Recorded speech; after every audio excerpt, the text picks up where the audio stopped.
Hello guys! Hello! Para ito sa lahat ng Capricorn. Okay Capricorn, welcome dito sa aking channel, Palaran 888. Welcome! Alamin natin kung anong messages. Wow! Vibration, gabay para sa lahat ng Capricorn.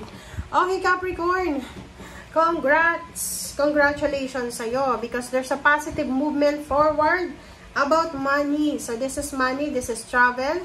Nakikita ko sa'yo dito na you're traveling. Maybe you're traveling abroad, or traveling international, or traveling local for work, or for business, or for leisure. Comment down below if you resonated. Alright. Capricorn.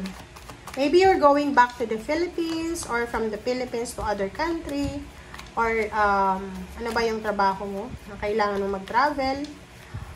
Pwedeng lilipat ka sa bagong bahay, lilipat ka sa bagong trabaho, lilipat ka sa bagong residence, magbabago ka ng number, lahat pwede dito.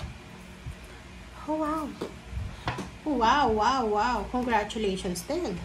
Meron dito na Capricorn na posibleng siya ay magkakaroon ng relationship sa ibang lahi. So, pwedeng meron ditong Capricorn, if you're single or single mom, posibleng makatagpo ka, babae ka syempre, makakatagpo ka ng isang single na lalaki, maybe abogado siya, doktor, or maybe teacher, architect, engineer, or kung ano man ang posisyon niya na posibleng siya ang magiging rason para mag-travel ka papuntang ibang bansa. Wow! Congrats! Okay.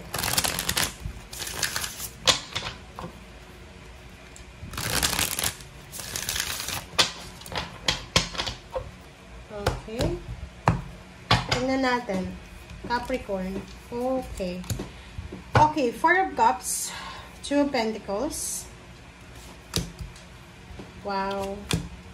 Talagang sure na sure, ha? Okay. The Tower. Okay, wait lang guys, ha? Iusog lang natin to. Ba't ganun? Wow. Okay. Meron ditong Capricorn na siya ay maybe broken-hearted siya. Broken-hearted because of money. Maybe na-scam siya sa pera. Nag-a-apply siya ng trabaho pero hindi siya makapasok-pasok sa kahit anong klaseng trabaho.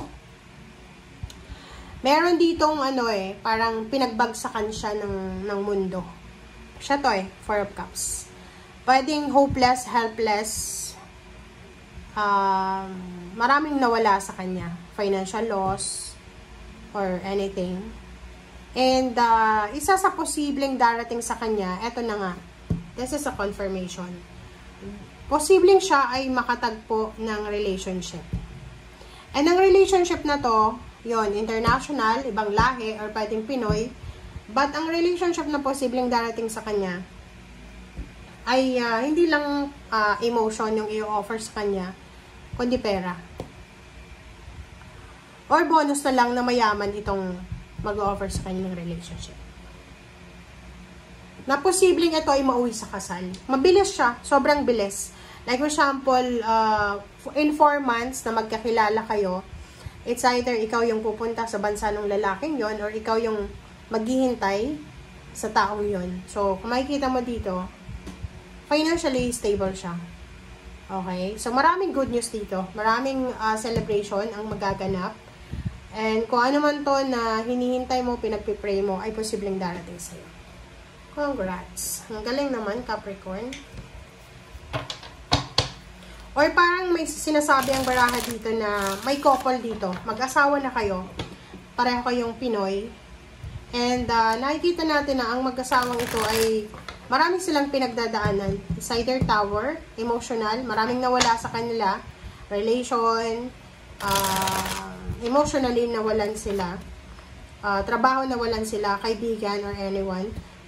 Sinasabi ng baraha dito na posibleng darating sa kanila yung partnership, collaboration na hindi nila ini-expect. It's either isa sa kanila or sila pareho ay posibleng ma-promote sa trabaho, or posibleng magkaroon sila ng business together, or mga unexpected na financial abundance and prosperity ang posibleng darating sa kanilang dalawa.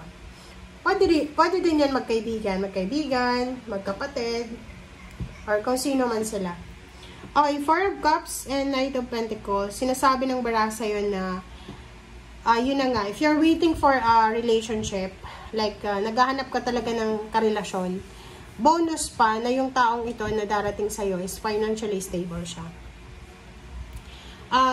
Two of Pentacles, doon sa mga tao na parang doon sa mga Capricorn na parang pinagbagsakan kayo ng lupa, ng langit at lupa.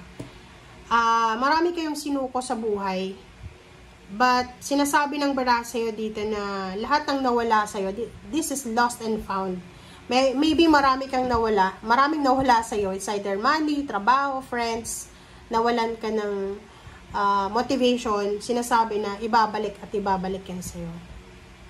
Lovers, mayroon dito ang Capricorn na posibleng siya ay makatagpo ng karelasyon sa loob ng trabaho, or meron nga, sabi ko sa'yo kanina, may mag-asawa, magkarelasyon na magkakaroon sila pareho ng achievements sa trabaho. Pwedeng sabay sila sa pag-a-apply sa isang trabaho, sa isang company, and pareho silang ma-hire.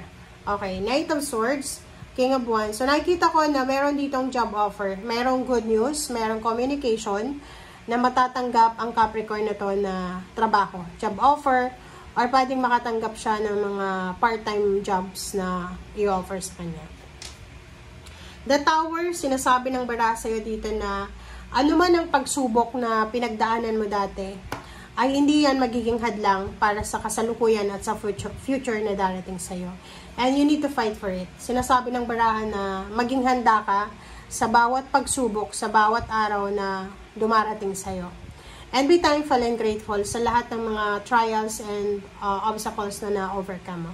And Three of Cups, dalawa siya. So, sinasabi ng barahan na ihanda mo ang sarili mo, Capricorn, para sa isang napakalaki, enormous, huge celebration na mangyayari sa buhay mo.